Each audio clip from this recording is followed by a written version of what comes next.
in Eastwood there were two cinemas, Eastwood Empire and Eastwood Rex. And my parents were very keen picture goers.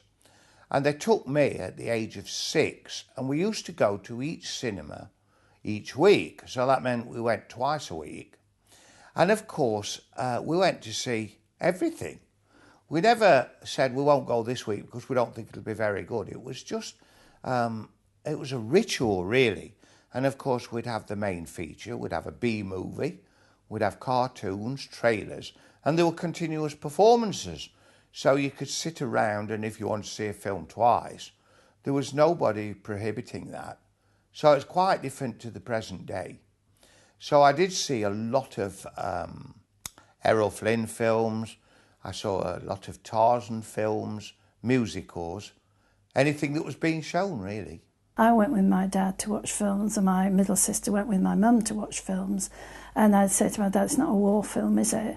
He said, no, it's not a war film. And what had we gone to see? The Way Ahead and All Quiet on the Western Front. I mean, they're real war films, which I absolutely hated because I hated the barbaric way of it and everything. Hated that. I think one of the appeals was Technicolor, because when Technicolor came out, it was so vivid and it was so, seemed to represent another kind of world.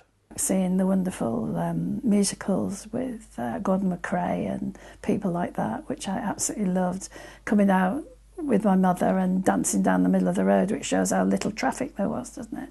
But absolutely loving that. And things like that were there to sort of boost us, because, again, there wasn't much in the shops by then.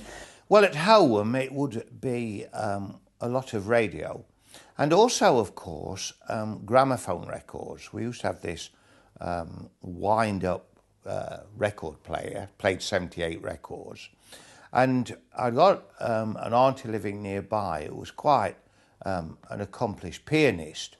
So quite often, sing-songs around the piano were quite the order of the day. And Christmases were quite special because we used to go to my grandparents' farm, and there would always be, even in wartime, there'd always be an enormous spread. And we'd have party games, we'd have the piano. So that seemed to be, entertainment seemed to be very much homemade. Well, in 1948-49, in Nottingham, they opened the Astoria Ballroom, which is not there now. There was also the Palais de Danse and the Victoria Ballroom. And I used to go, I would think, 3, 4, 5 times a week to these places, because that's where you met girls and that's where you danced.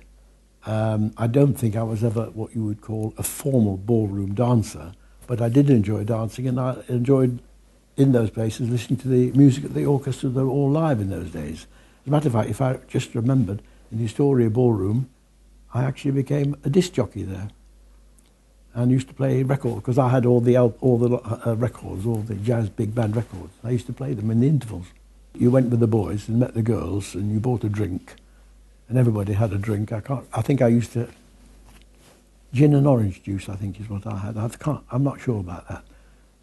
And yes, I did dance with the girls, and I liked girls in those days. I still do today. But I can't really say that you did in those days what is done today. You know, it was a different life. You were lucky to get a cuddle and a kiss.